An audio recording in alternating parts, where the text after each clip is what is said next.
Now moving on to the back here.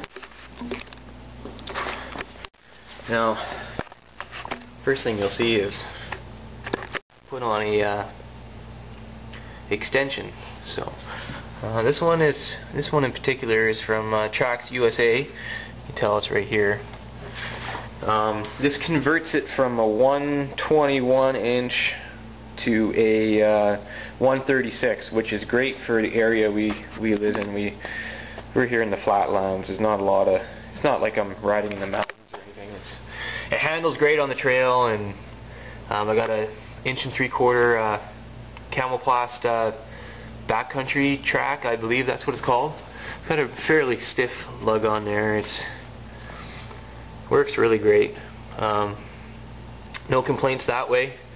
I did end up putting a 440 brace here on the rail, just in case I come landing on the back end here, and you know, I don't want this kinking here. I wanted that nice and strong. So if you're looking underneath here, I don't know if you can see that.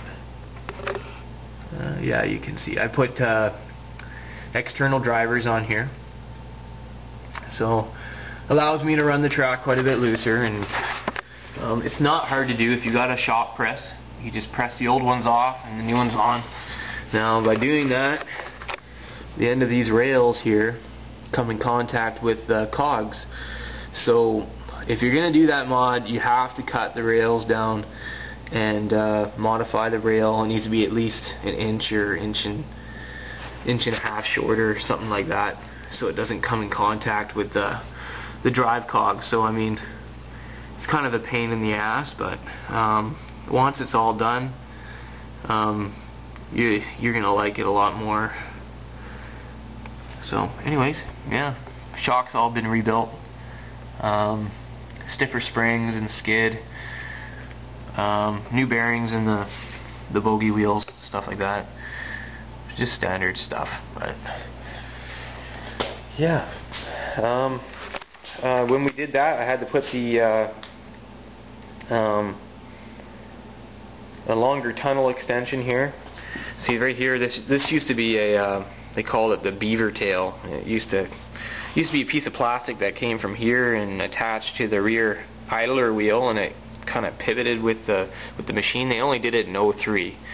Terribly ugly, and you get stuck easy with it, and it's just a terrible design. So got rid of that, put the tunnel extension on, put a new grab handle, new snow flap, and put a new heat exchanger on here. The old heat exchanger ends right here, so this one goes pretty much to the back. Here, I'll just take off the jerry can so you can kind of see what it looks like.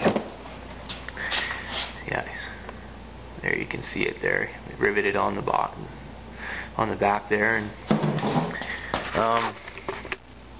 pretty much easy mod to do. It's just time consuming getting all the rivets out. Now I would say that's the hardest part. I mean, you got to grind out all the rivets that go all the way along, and most of them are steel rivets. So I mean, if you don't mind sitting there grinding for a while, it's definitely worth it though. Your snowmobile will run a lot cooler. You're running cooler temperatures. Just overall way better. So if you're going to go to 136 inch track with one of these 121s, you pretty much got to extend the heat exchanger back. I mean, your sled's going to love you for that. So another real cheap modification that you can do to these things is everywhere there's a vent, just put some screen on there. Just household nylon screen, or you can use metal screen or whatever you want, but it just kind of just fits on top. It's really easy to do. It's cheap. Doesn't cost anything. I mean, I put it everywhere. Here's some on the front here too. Just eliminates a lot of that snow from building up in there, and which is a good thing if you can't put your sled in a heated shop.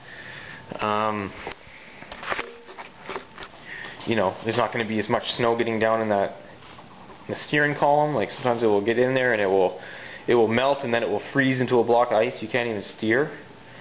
So I mean, I've got it even on the side pieces here, if you look.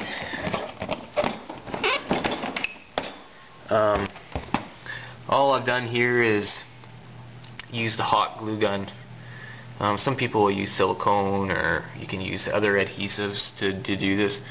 I found the hot glue gun to work really great. I mean, just wear a glove or something, you know, kind of run a bead along it.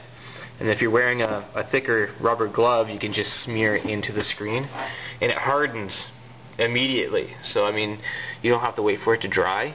It's really, if you mess up, you can always take it off too. So I mean, that's always a good thing, and it's, like I said, it doesn't take very long. It's cheap, easy to do. Not a problem at all. Another thing I've done is I put an SLP pre-filter on the intake. In the powder, I found to be sucking in a lot of powder dust down through here. I actually had, like, it's kind of a weird design. Like, the air box is kind of like, I mean, obviously this is the air box, but there's an air box on the side panel too.